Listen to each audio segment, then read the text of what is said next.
Vaughan keeps coming up for buyers who want more space without paying Toronto prices, and it delivers on that end.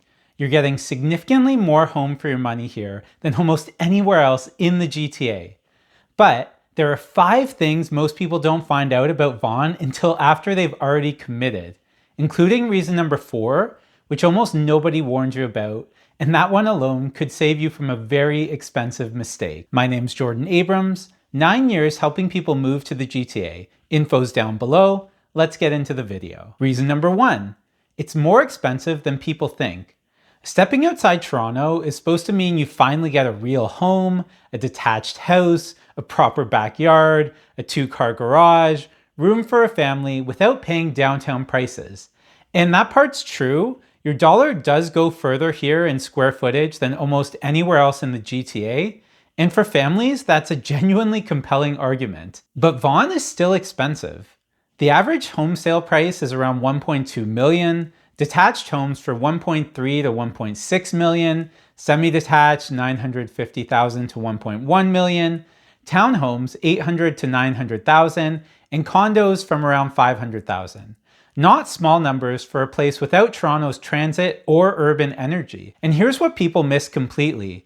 If you're driving the 407 regularly, and a lot of Vaughan residents have to, that's $15 to $20 a day in tolls, $300 to $400 a month just to use the highway.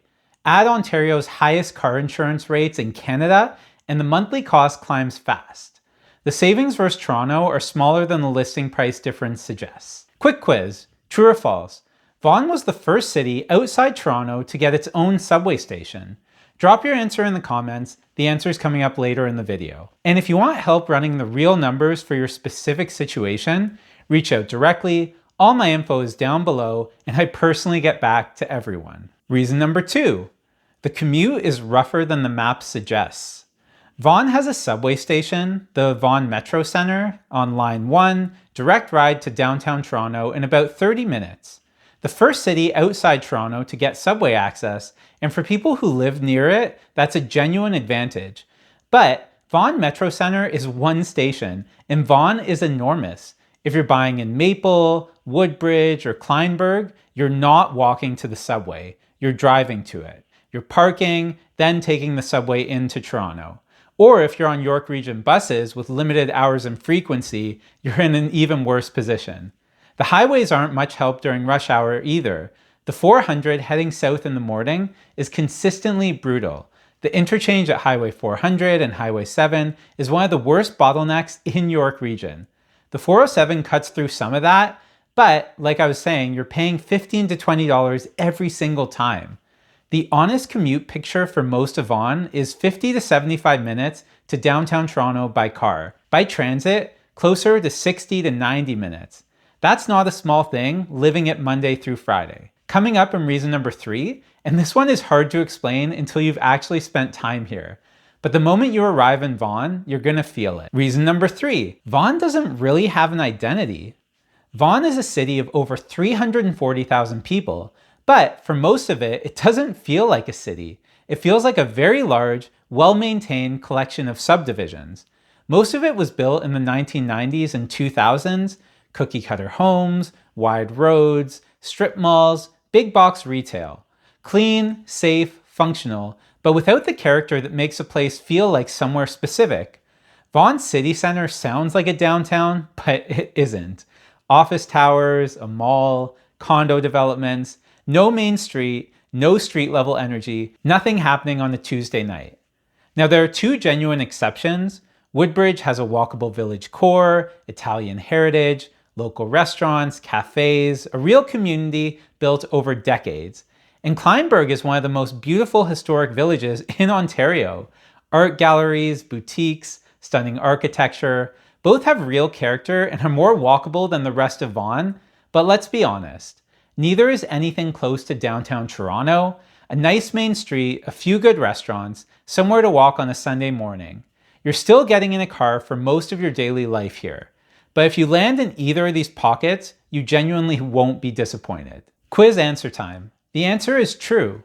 Vaughan Metro Centre opened in 2017, the first city outside Toronto with its own TTC subway station. A genuine achievement. But one stop serving 340,000 people is a starting point, not a solution. Up next in reason number 4, and this is the reason two identical looking listings in Vaughan can have completely different realities attached to them. Reason number 4, not all of Vaughan is the same, and choosing the wrong neighborhood is expensive or dangerous. Vaughan's overall reputation is safe, family-friendly, well-kept, and for most of it, that's deserved. But there are specific pockets that tell a very different story, and if you're not from this area, you have no way of knowing from a listing. The Jane Corridor in southern Vaughan bleeds directly into some of the roughest parts of Jane and Finch in Toronto. That boundary is not a wall. Certain streets in South Vaughan reflect that in their pricing and their feel after dark. Parts of Concord and older sections near the 400 have pockets with real concerns. Not the majority, but they do exist. And a listing priced noticeably below everything around it is almost always priced that way for a reason. Here's what that looks like practically. 2 houses in Vaughan, same square footage, same bedrooms, similar price. One is on a quiet street in Patterson feeding into a great school. The other is 2 kilometers north of Jane and Finch in a pocket you need to know about before you move here. That difference is invisible on a listing. It doesn't show up on Realtor.ca or Google Maps. It shows up when you know these streets. The desirable pockets are the real deal. Kleinburg, Woodbridge, Patterson, Valour Village, Maple, strong schools, safe streets, real quality of life at prices significantly below comparable Toronto neighborhoods. Getting into one of those is the move. Getting there from a listing alone is the risk. That's exactly what I help people navigate every single week. All my info is down below and on screen right now, and I personally get back to everyone. Reason number 5, you will need a car, full stop. Outside of Vaughan Metro Centre and the village cores of Woodbridge and Kleinburg, Vaughan is car dependent. Wide roads, plazas, subdivisions, big box stores. Your daily life involves getting in a car for almost everything. And as we covered in reason number 1, car ownership in Ontario is expensive. The 407 tolls, insurance payments, gas, it adds up fast. But here's where Vaughan genuinely earns some credit on the driving front. The 400 is one of the better highways in the GTA to live near. Heading north, it opens up quickly. Canada's Wonderland in minutes, cottage country genuinely close. Muskoka, Barrie, the lakes. People on the east sitting on the 404 and DVP wish they had the 400. From Vaughan, you're up and out of the city fast. If cottage season matters to you, that's a real quality of life win. And Vaughan has your back on speed cameras. Mayor Stephen Del Duca scrapped the city's entire speed camera program in 2025 after drivers racked up 30,000 tickets in 3 weeks. Doug Ford was so impressed, he held his province-wide ban announcement right here in Vaughan. The best part, Del Duca was actually the provincial minister who originally wrote the law creating speed cameras. The man who invented them ended up killing them, only in Ontario. Day to day though, getting around Vaughan without a car is not realistic. WalkScore ranks most of the city as car dependent. For some people, that trade-off is completely worth it. The space, the community, jumping on the 400 Friday afternoon, heading north. But if you're expecting to cut down on the driving after the move here, Vaughan is gonna surprise you. So who is Vaughan for? Well, it's expensive, it's car dependent, there's no real identity outside the 2 pockets, and neighborhood variance that can cost you if you get it wrong. Those are real things worth knowing before you sign anything. But Vaughan delivers for the right person. Space, a backyard, strong schools, a safe community. It has all of that.